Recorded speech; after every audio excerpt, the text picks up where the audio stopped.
রাত আর দিনের মধ্যে অনেক পরিবর্তন হয়ে যায়।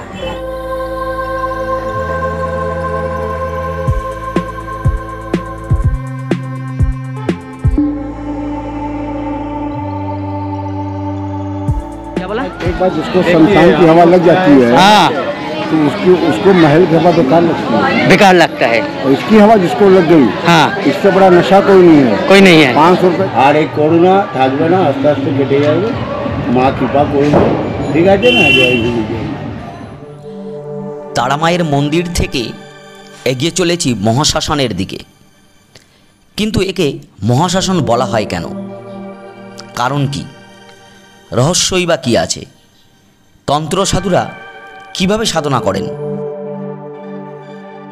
দিন এবং রাতের চরিত্র কতটা বদলায়? অলৌকিক কিছু আছে কিনা? এ ধরনের অনেক অজানাকে জানতে এগিয়ে চললাম মহাশ্মশানে। মন্দিরে ঢুকে দেখুন ডান দিক এবং বাঁ দিক বরাবর অনেক দোকান রয়েছে যেখানে পুজো সামগ্রী মূলত বিক্রি হয়। আর এখানে এটাই হচ্ছে সাধক বামাখ্যাপার সমাধিস্থল বা সমাধিদায় ছিল এখানেই। সেই সমাধি মন্দিরটি হচ্ছে সামনে, আমি যাব নিয়ে একটু পরে। আর দেখুন এখানে বসার জায়গা রয়েছে কি সুন্দর, আর দুদিকে এরকম স্টল দেওয়া রয়েছে। তো বলুন আপনাদের কি বিক্রি বাটা কেমন হচ্ছে? বাজার নেই ভালো কেন? এখন তো প্রচুর দেখলাম দর্শক, পয়সা টয়সা কম আছে লকডাউনের পরে, তাই না?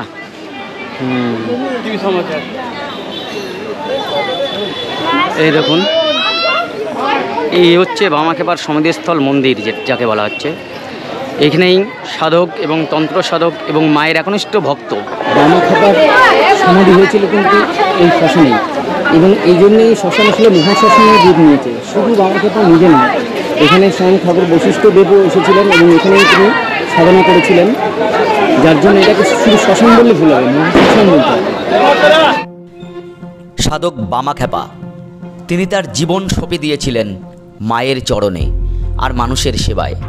মরার আগে তার শেষ ইচ্ছা ছিল তাকে যেন এখানেই সমাধি দেওয়া হয়। তিনি নেই, তার ক্রিয়াকর্ম এখনও জীবিত।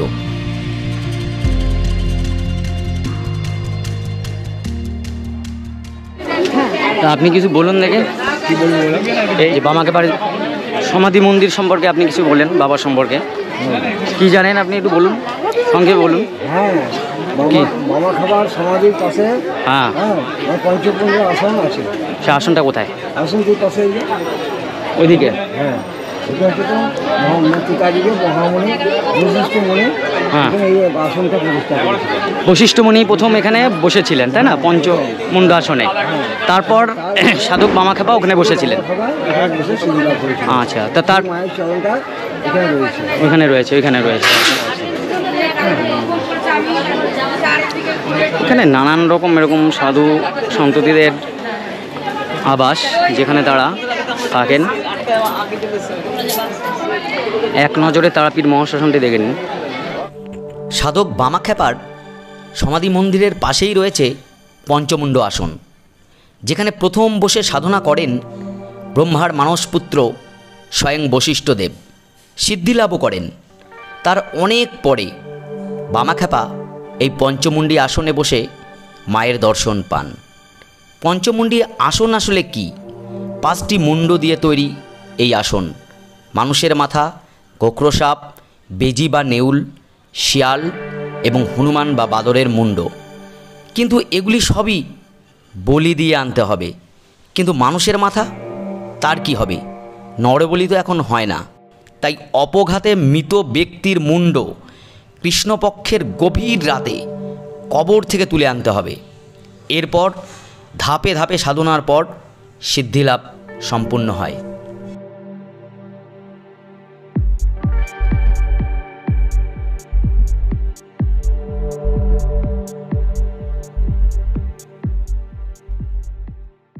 এইটা কি করছেন? এটা কি?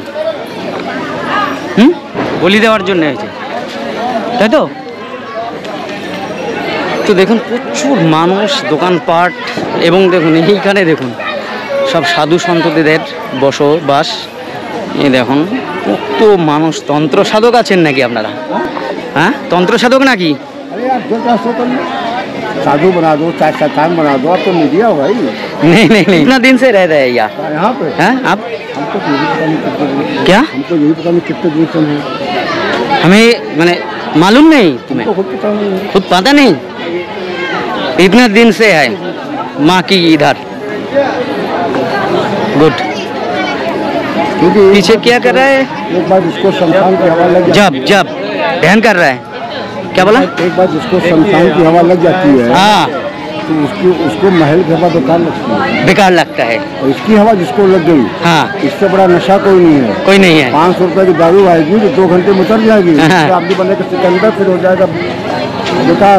बेकार, इसका नशा लग गया तो सिकंदर उसके आगे नतमस्तक हो जाएंगे। ये बात सही वाला सही है ना? है, मैंने सही है। क्या बोला, मैं कामाख्या से आया हूँ। कामाख्या? कामाख्या गुवाहाटी कामरूप कामाख्या, कामाख्या से है। वो मुझको उठा लेंगे और मैं रोज जाना चाहता हूँ। ওখানেও তন্ত্র সাধনা হয়, এখানেও তন্ত্র সাধনা হয়। কামাখ্যায় আমি গিয়েছি, আবার যাব। कामाख्या संसार का नंबर 1 का सिद्धपीठ है, तारापीठ नंबर 2। ये हम नहीं मैंने बोल सकता है, ये जो जाज है ना, ये कौन कर सकता है? नहीं ये जान ये आपका वो नहीं नहीं ग्रंथ बोलता है। ऐसे ऐसे नहीं हो। आप এগুলো কি তাবিজ নাকি? কি মহাশ্মশান কেন বলা হয় বলতে পারেন? তন্ত্র সাধনা পীঠ। হ্যাঁ তন্ত্র সাধনা পীঠ। তো অন্যান্য শ্মশান থেকে একে তো আলাদা করা হয়েছে না, একে আমরা মহাশ্মশান বলে থাকি বলি। এটা হচ্ছে আপনার সিদ্ধপীঠ, সিদ্ধপীঠ। এটা হচ্ছে 51 পীঠের বাইরে, এটা সিদ্ধপীঠ। 51 পীঠের বাইরে এটা? এটা 51 পীঠের বাইরে। আচ্ছা, অনেক জায়গায় 51 পীঠের মধ্যে রয়েছে, আবার এটা হচ্ছে 51 পীঠের বাইরে। কিন্তু এখানেই তো ত্রিনয়ন পড়েছিল। না, এখানে কোনো মায়ের অংশ পড়ে না। এটা হচ্ছে বৈশিষ্ট্য মানে সিদ্ধি লাভ করে মায়ের দর্শন পেয়েছিল। এটা হচ্ছে শ্বেতমুদ্রা পঞ্চমুণ্ডী আসন। আচ্ছা, তাহলে যে ত্রিনয়নেই পড়েছিল বলা হয় তারাপীঠে, সেটা কি? এটা কোনো সে গল্পটা ভুল। এটা হচ্ছে সিদ্ধপীঠ। সিদ্ধপীঠ তো অবশ্যই, এখানে মায়ের কোনো অঙ্গ পড়ে না। কোনো অঙ্গ পড়েনি এখানে।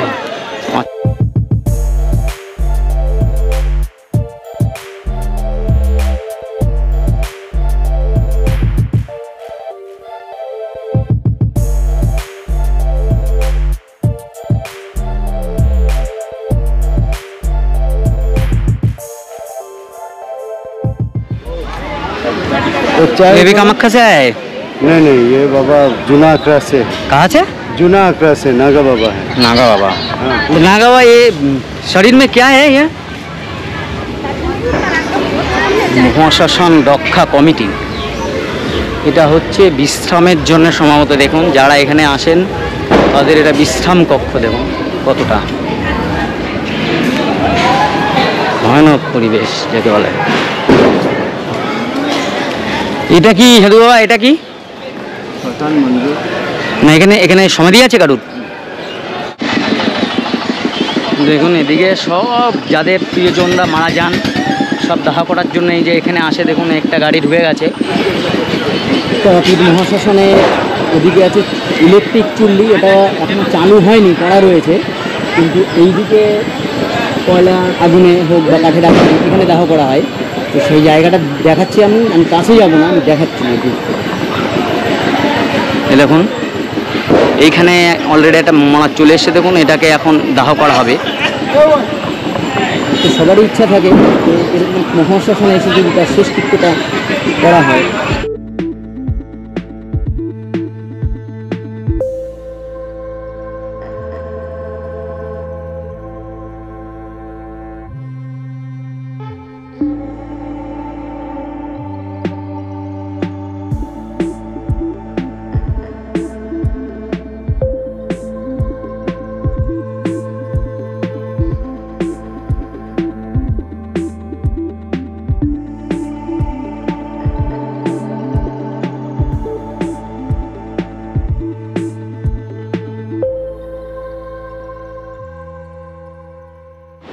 সাধুদের দেখুন এখন এখানে কত রকমের মানে তন্ত্র সাধিত অনেক জিনিস পাওয়া যায়। হ্যাঁ হ্যাঁ, চ্যানেল আছে, देखिए अपना चैनल। তো এই তারাপীঠ মহাশ্মশানের মধ্যে আমরা আছি, আর এখানেই মানে কি বলবো, একজন সাবস্ক্রাইবার এবং তিনি এখানে ঘুরতে এসেছেন, তো তার মুখ থেকে আমি শুনে নিই যে এখানকার অভিজ্ঞতা কেমন। তো বলুন আপনি যে আপনাদের অভিজ্ঞতা কি এখানে ঘুরতে আসায়? এখানকার অভিজ্ঞতা দেখছি না, আজকের দিনটা প্রচন্ড ভিড়, আজকের দিন প্রচন্ড ভিড়, কারণ সবাই একাদশী বলে সবাই এখানে এসছে পুজো দিতে। ভালো লাগছে ঘুরে, পরিবেশ কেমন লাগছে? পরিবেশ আগে এসছি, আগের থেকে অনেক ভালো, অনেক পরিষ্কার উন্নত করা হয়েছে, তাই না? করা হয়েছে। অনেক পরিষ্কার পরিচ্ছন্ন, আগের থেকে অনেক ভালো হয়েছে। আমরা মায়ের দরবারে এসেছি বাবা। হ্যাঁ, মায়ের দরবারে এসেছি, যা ওই দান ধান 2-4 টাকা যাওয়া হয় বাবা, ওটা ভাবেই আমরা চলে যাই।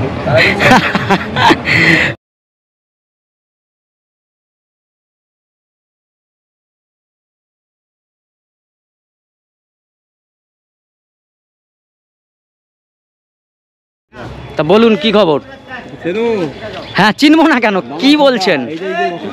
তাহলে এই মূর্তি কি আপনি বসিয়েছেন নাকি এখানে? এই মূর্তি আপনার হাতে প্রতিষ্ঠিত? আপনি কত বছর আছেন এখানে? 20 বছর। কি ওই অখণ্ড প্রদীপ জ্বলছে, নেই ওখানে? সাল সাল নেই, জ্বলছে প্রদীপ, অখণ্ড প্রদীপ। অখণ্ড প্রদীপ। তেল লাগে মাত্র। কি হবে? এখানে অনেক তন্ত্র সাধক আছেন, তারা দীর্ঘদিন ধরে এখানে আছেন।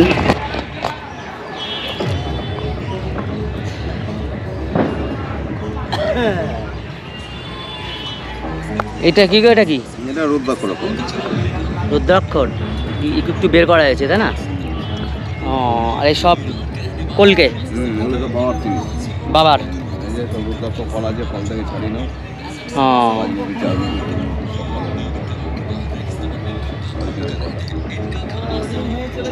এবার ঘাটের দিকে যাচ্ছি, দেখা যাক এখানে যে মহাশ্মশানের ঘাট, সেই ঘাটটা আপনাদের দেখিয়ে নিয়ে আসি, চলুন।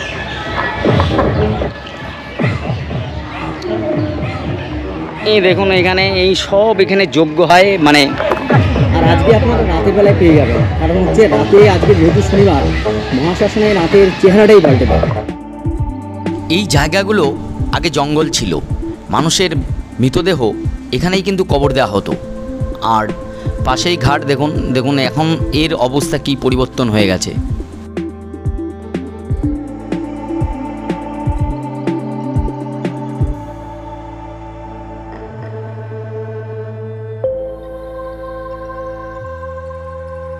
এটা হচ্ছে সেই জায়গা যেখানে বামদেব নিজে শিয়াল কুকুরদের ভোগ দিতেন। এবার যেখানে ঢুকছি, এখানেই হচ্ছে এখানকার যে তন্ত্র সাধক, বিভিন্ন রকম তন্ত্র শিক্ষা বিভিন্ন সাধুরা নিয়ে থাকেন। দেখুন, এই দেখুন, এই যে এখানে আছেন দুজন, আর এই সাধকরাই এখানে থাকেন। তাদের ঘর মূলত হচ্ছে, তাহলে এখানে এই ঘরগুলোতে কারা থাকেন?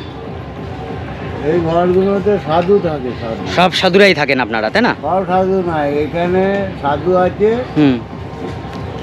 ওদিকে আছে 28টা, আচ্ছা, এখানে আছে 19টা, তাহলে কটা হচ্ছে? 28 আর 19, 49 হলো, ওই তো 49টায় এখানে পাকা ঘর আছে। এখানে থাকে 21টা। এখানে 21, এই যে এই ঘরগুলোতে, তাই তো? হ্যাঁ, এই দুটো কামরা রয়েছে, এই এক কামরা, এই এক কামরা। এখানে বসেই আপনাদের কি তন্ত্র মানে সাধন করেন তো আপনারা, তাই না? সব আমরা সাধনা করি, গুরু সাধনা করি। গুরু সাধনা করেন। আর বাদবাকি যা সব সাধু আছে গাছতলাতে বসে সাধনা করতে, যে যার। বাদ বাকি যারা আছেন গাছতলায় বসে যে যার মতো সাধনা করছেন। বাহ বাহ বাহ, এই হাসি মুখ আপনাদের, এই যে হাসি। আরেকবার বলেন ভালো করে। শুভ বিজয়া দশমী, সবাই ভালো থাকো, খুশি থাকো। সাধু, এখানে কি আজকে যজ্ঞ হবে নাকি? রাতে করবেন? আজকে তো শনিবার, আজকে তো মহা ধুমধাম হওয়ার কথা, হবে না? রাতে আসতে হবে। ভয়টাই লাগবে নাকি? ভয় পাবো নাকি? ভয় নেই তো? ভয় লাগে।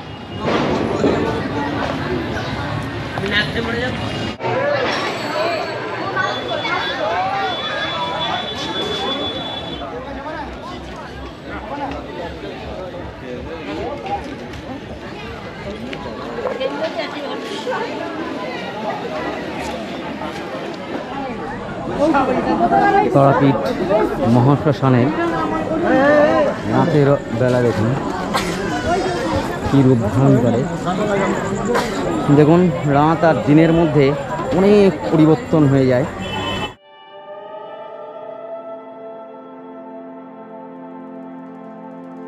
রাতের মহাশ্মশান, টিমটিম করে মোমবাতির আলো, ধূপের ধোঁয়া আর বিভিন্ন যজ্ঞের আগুনে এক আলো আঁধারি পরিবেশ তৈরি হয়েছে।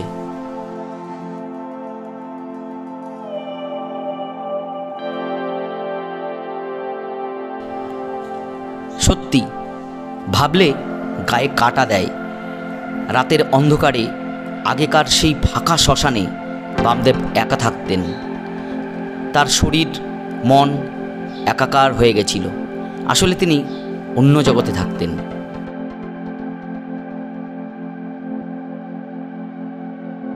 এখনকার তারাপীঠ মহাশ্মশানে অনেক সাধক দেখা যায়, তারা তন্ত্র সাধনা করেন, কিন্তু তার মধ্যে আসল নকল বের করা খুব কষ্টের।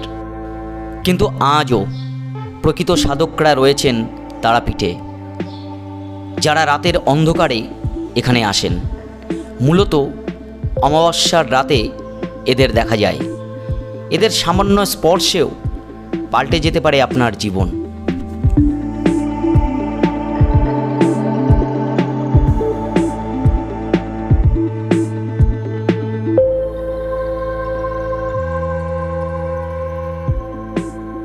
ধীরে ধীরে ছন্দপতন, মোহ কেটে গেল বিদ্যুতের এই ঝলকানিতে।